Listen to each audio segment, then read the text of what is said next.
I think, Huma, on your question related to a BRICS Space Council, what I have for you is that recently BRICS countries have signed an agreement on remote sensing satellite cooperation to jointly address challenges pertaining to climate change, natural disasters, and environmental protection. Through the space vertical, the intention is to essentially foster economic cooperation and discussions on a number of other specific areas, including the one that you have mentioned about a space council or cooperation regarding data on asteroids, are ongoing. I don't have any specific details to offer on this at the present moment, but I'll ask my colleagues to come back to you with more specific details on this particular issue.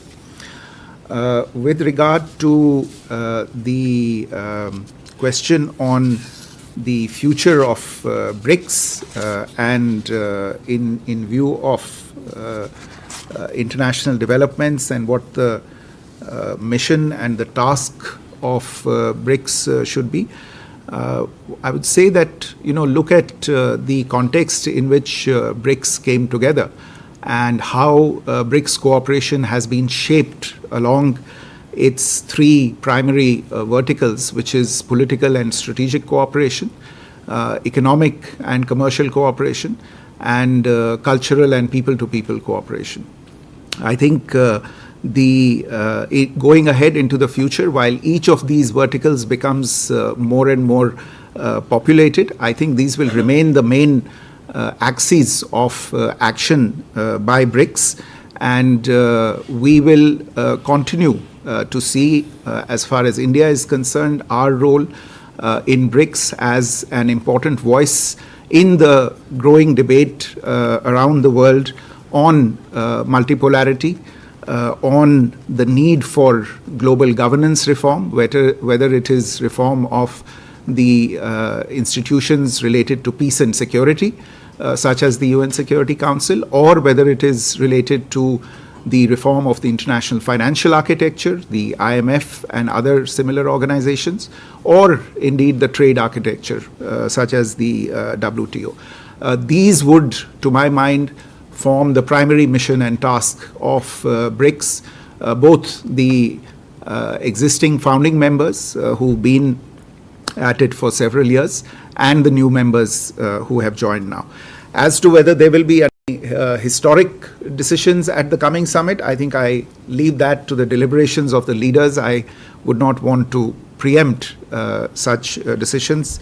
I think we have to wait for the summit to complete its work to learn of the historic decisions. Rishabh, your question on West Asia. Look, our stance on West Asia has been consistent and firm over a long period of time.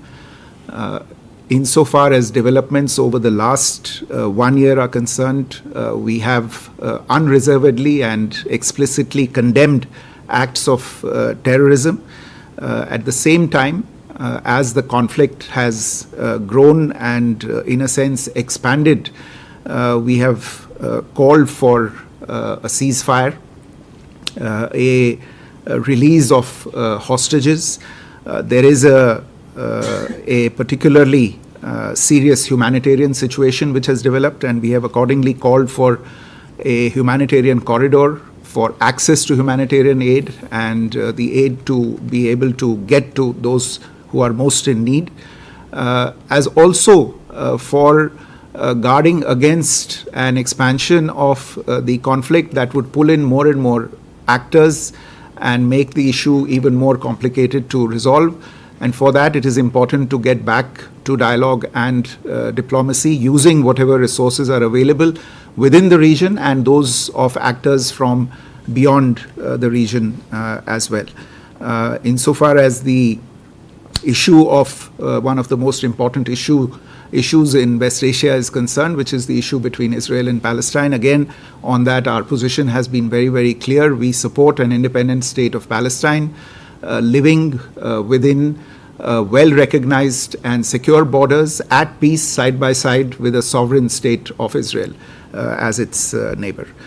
On your other question on the Russia-Ukraine conflict, again, I think I've had the opportunity to answer this question from this platform earlier as well. You're aware of the meetings and the discussions that have taken place between Prime Minister and President Putin, as well as President Zelensky. Most recently, the Prime Minister also met President Zelensky in New York on the sidelines of the UN General Assembly. We have continued to emphasize our basic approach to the conflict. That war will not resolve these issues. No solutions can be found from the battlefield. For any solution to be found, it is important for all the stakeholders, the relevant stakeholders, to be at the table and for them to discuss this issue directly with each other. As you are aware, the Prime Minister has been in close contact even after his visits to Moscow and Kyiv with leaders from the United States, Russia, as well as Ukraine. And we have continued our contacts at the official level also to try and explore how we can move towards bringing about or finding the contours of an approach that can bring everybody together on an acceptable path towards peace, and we will continue to do that. Shruti, your question on the agreement that has been reached, let me restate what I said earlier. I think what I have said speaks for itself and is fairly clear. There has been, you're aware of the events that took place in 2020 in several areas along the line of actual control. We've been in discussions with Chinese interlocutors, both at a diplomatic level, through the WMCC, as was mentioned earlier as well, and through the at the military level as well, through meetings of the military commanders at various levels.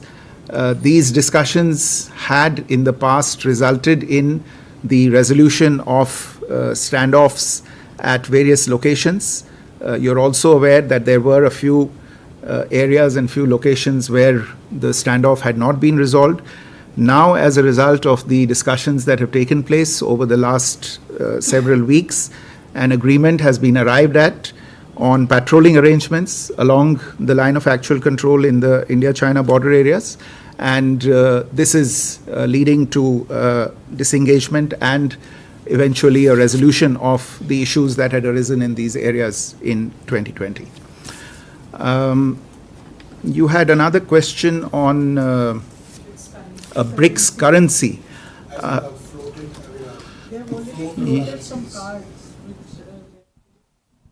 I must confess that I'm not aware of the floating of a card,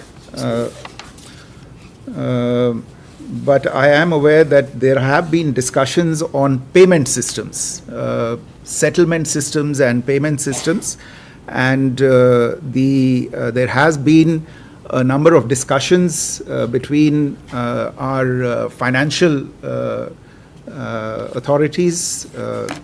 This is, I think, being discussed in the finance minister's track and the central bank governor's track as well. My understanding is that no final agreements have been arrived at as yet, but there have been intense discussions. There has been a certain amount of research that has been commissioned on these issues. Some papers have also been produced for the consideration of the different members. I think we are still in the stage where some work needs to be done. Yes, fundamentally, I think it is a fact that countries have stressed the importance of the use of local currencies for settlement purposes, especially as it comes to or as it pertains to trade. So strengthening of correspondent banking networks amongst the BRICS partners and enabling settlements in local currencies is being encouraged.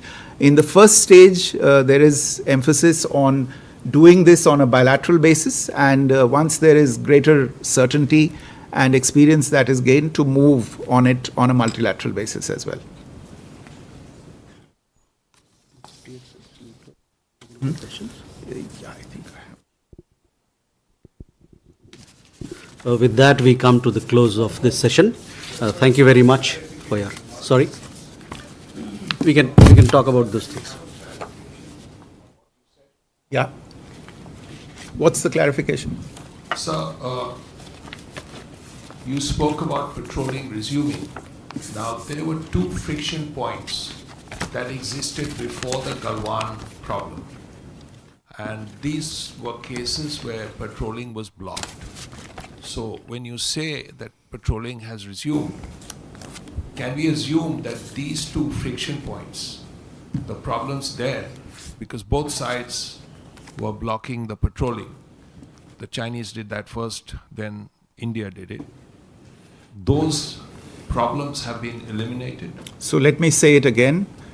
An agreement has been reached on patrolling arrangements along the line of actual control in the India-China border areas. Thank you all. Thank you.